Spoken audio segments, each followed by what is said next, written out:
भगवान शिव बताते हैं अकेले खुश कैसे रहें। प्रिय भक्तगण, आज हम आपको एक कथा का श्रवण करा रहा हूं जो सुनने मात्र से आपके जीवन में सुख, संपत्ति और धन की वर्ष होगी। तो चलिए कथा को प्रारंभ करते हैं। भगवान शिव माता पार्वती से कहते हैं, हे देवी, क्या आपने कभी सोचा है कि बदलते युगों के साथ इंसान का रहन सहन भी क्यों बदल रहा है और साथ में उनके जीने का तरीका भी बदल रहा है। इस युग में इंसान ऐसे हैं जो किसी मजबूरी के कारण अकेले रहते हैं, तो कुछ ना ऐसे भी हैं जो बिना किसी मजबूरी के अपनी मर्जी से अकेले रहना पसंद करते हैं। वह इंसान अपने काम को सच्ची लगन से अकेले ही करते रहते हैं। जो इंसान अपनी मर्जी से अकेले रहते हैं उनमें तो बहुत कुछ बुनियादी गुण होते हैं। ऐसे इंसान जीवन में जल्दी ही बहुत कुछ हासिल भी कर लेते हैं। और दूसरी ओर ऐसे भी इंसान होते हैं जो एक पल के लिए भी अकेला नहीं रह सकते। ऐसे इंसान का अकेला पड़ जाना जैसे अंधेरी काल कोठरी में जीवन भर के लिए सजा काट ऐसे इंसान इस भाग दौड़ भरी जिंदगी में उलझ जाते हैं क्योंकि इनको अकेले रहना पसंद नहीं। वैसे इंसान को खुद के लिए समय ही नहीं होता है, खुद के काम के लिए समय नहीं होता है। फिर ऐसे इंसान ये सोचकर पछताते हैं कि काश इस भाग दौड़ भरी जिंदगी से दूर होकर खुद के लिए समय निकाल लिया होता तो आज ऐसे दिन नहीं आते।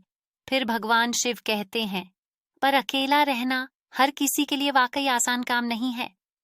तब माता पार्वती कहती हैं, इंसान अकेले रहने का यह मतलब है कि इंसान अपने घर, परिवार, रिश्ते, नाथों, मित्रों से दूर रहे अकेले रहने के लिए।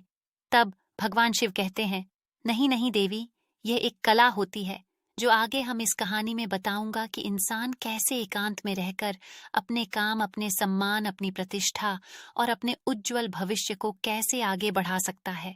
इंसान अकेले रहने के साथ अमूल्य गुणों के बारे में भी जानेंगे। इसलिए देवी, यह कहानी बहुत ही मजेदार है। ध्यान से सुनिए। अगर आप यह कहानी सुन रहे हैं तो पूरा सुनिए। इस कथा को आधा अधूरा छोड़कर जाने की गलती मत करिएगा, क्योंकि इस पवित्र कथा को पूरा सुनने से मनचाहा फल की प्राप्ति होगी। इसलिए इस कथा को पूरा सुने। आप शिव भक्त हैं तो भोलेनाथ का अनादर ना करें। एक व्यक्ति एक संत के पास आया और बोला, गुरुदेव, मेरे दुख का कारण क्या है। संत बहुत ही बड़े आत्मज्ञानी व्यक्ति थे।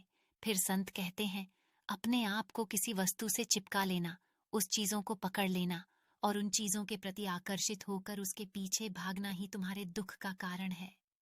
फिर वह व्यक्ति ने गुरु का धन्यवाद किया और कहा, गुरुदेव, आपने तो मेरी समस्या का समाधान कर दिया। मैं इतने दिनों से अपनी समस्या का समाधान चाहता था। आपका धन्यवाद गुरुदेव। यह कहकर वह व्यक्ति वहां से जाने लगा। फिर संत ने कहा, पूरी बात तो सुन लो। उस व्यक्ति ने कहा, नहीं गुरुदेव, आपकी सारी बात समझ में आ गई और समझदार को सिर्फ एक इशारा काफी होता है। 1 महीने बाद वह व्यक्ति